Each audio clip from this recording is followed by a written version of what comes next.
In this episode, I get back into the flow of things, doing drills, long runs and speed sessions. You're watching Project 21. For Tuesday's session, I'm just focusing on this resistance band, doing anything that involves the hips or connects to the hips. So that's the core and all of the hip flexors and the glutes. I'm just trying to find something that I think I'm going to be doing moving forwards when I'm training to try and get stronger for reasons I'm going to detail at the end of this video.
Yes, this is long. No, I don't plan on cutting it out. Reason being is I just thought you guys might actually be interested to see what I actually do quite raw in a day without having to see it in a live stream where I'm panting and recovering for like 50 minutes. So what's really going on here is 10 reps, eat both sides or both legs, and then I do that 3 times, and after that I do an isometric hold for 5 seconds at the longest. And I do that for a couple of sets. This is just one set of a few of the exercises I did. I'm not going to put you through the entire thing, otherwise the video would become 30-40 minutes long.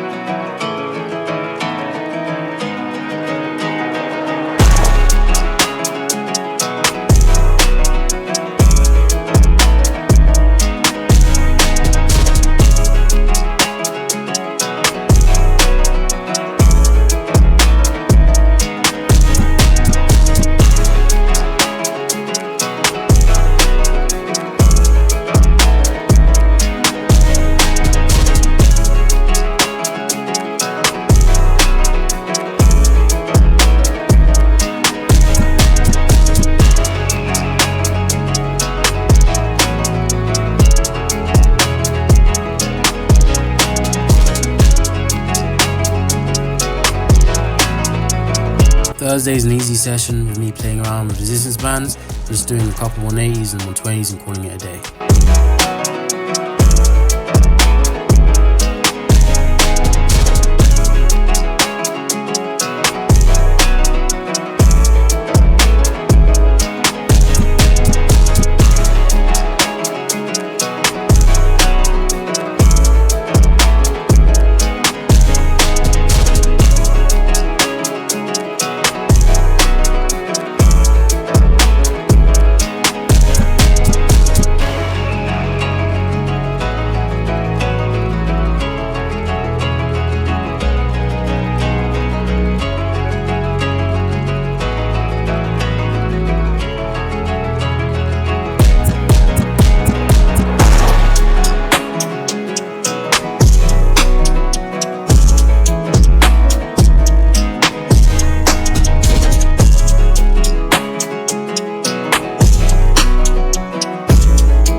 Saturday's session was live streaming me doing 60-meter repeats using the free lap and the X Genie to play around with the session.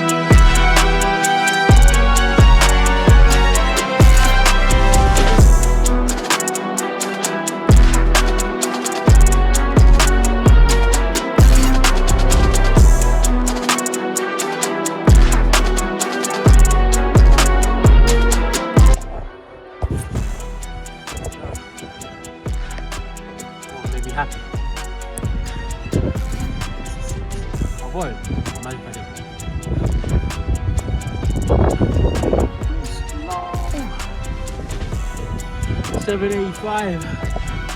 I think the issue is because I moved the free lap back by 8 seconds, which I think you're supposed to do. It's kind of throw the times off because I can't run 7:8. That's too slow. So I'm gonna put them back to where they're supposed to be, and then I'll try again and see how the timings differ.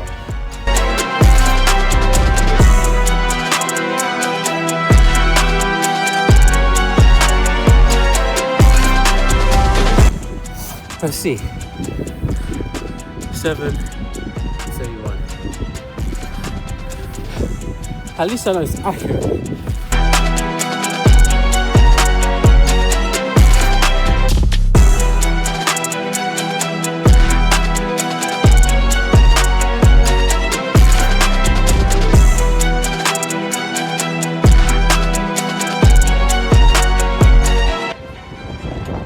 Let's find out what we did. 7:62. It's official. I'm rolled. I'm joking. I probably got the distances wrong again.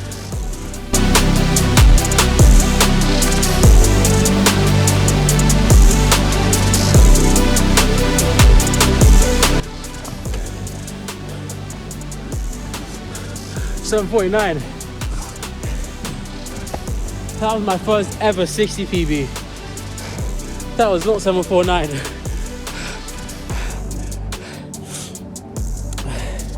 I have a feeling if I manage to get this down to 6.9, I'll be running like 6.9. No, not 6.9, 6.6. I honestly do believe the timing's wrong. So the whole point of this week was just to get into the swing of things all over again. So Tuesday was just, I just competed. I still want to train. So I found some stuff to do involving resistance bands to just work on instead. So I did resistance band stuff and some drills and I called it a day. What I was doing with resistance band, I didn't show all of it because some of the footage wasn't very clear, so you couldn't really see it. But I did 3 things actually, but I decided on 4 things that I was going to do every 3 times per week on training days so that I could strengthen my hip flexors, my glute medius, my glute minimus, my glute max, so that I'd be a more powerful and explosive sprinter. Because something I've realized is the people who are running 6.8 and especially 6.7 and faster tend to have very, very strong hip flexors to the point where if you was to just randomly freeze a frame in them running at the 60, you'd probably see that he's up. And they weren't just slightly up, they were up by a lot. Something that I myself seem to be struggling with. Not really struggling with, but getting a technique right to show it happens. So I feel like my hip flexors are actually already strong enough to be running 6.7. I just need to find a way to release the power so I can actually end up running 6.7, as well as fixing my force deficiencies, which are showing up at the first 10 to 15 meters of my run. If I can fix that, then that alone will be able to get me down to about 6.8. And if you could fix the hip flexor issue, we'd be able to get to 6.7, 6.6.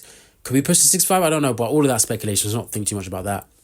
And then Thursday was just some general runs. Same with Saturday, just to get back into the swing of things. Not too much volume on Thursday because I didn't want to do too much. It was just 2 180s, 2 150s, and I believe that was it. I didn't want to go too hard because I just competed and I had a day off. But if I go too hard on Thursday, I know from experience that it's not going to be enough. I'm going to need to wait until Saturday to truly be back. So Tuesday was just a bit of playing around and figuring out what I was going to be doing for the rest of December. Thursday was just getting a bit of volume into me. And then Saturday was what you can consider my real session. But because it was cold, wet and windy, it wasn't very fast. The fastest we were running was 7.65. I'm not sure if that's accurate, but I ended up checking the times myself and I got about around that time. But whenever I'm timing myself, I never get fast timed anyway. So I don't know if it's just the 3 laps synced up to me or if I was just slow on the day. It could be either or. But the focus for Saturday wasn't even on sprinting. It was mainly talking to you guys on the live stream, which was ended up breaking up into 2. And along with that, it was just finding a way to actually make the 3 lap work. Because from looking over stuff, I realized Apparently, the reason why the free lap wasn't working, it was because it was too close to the finishing cone and it was on the floor. If I just raised it up above the floor by a meter, it would work. I did that and it worked. Are the times I was expecting? No. Is that the free lap's fault? We'll have to play around and figure that out. Is that my fault? Again, we'll have to figure that out the next time we decide to use it.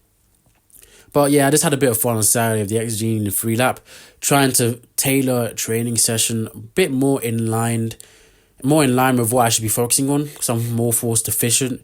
We should really be looking at that first 20 meters. So December's going to be an iffy month because once uni's done, again, I'm not going to be able to train very well. And I'm not bringing a lot of my stuff from uni back here. And I'm not sure when I'm going to end up coming back to uni to keep training.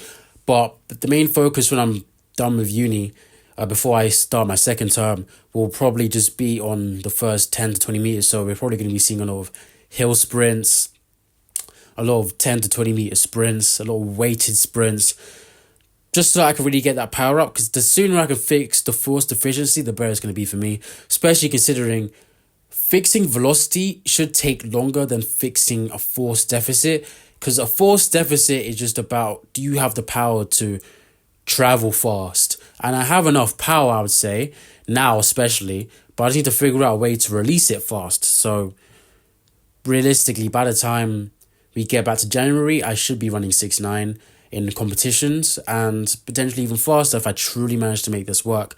But we'll just see what we can do next week.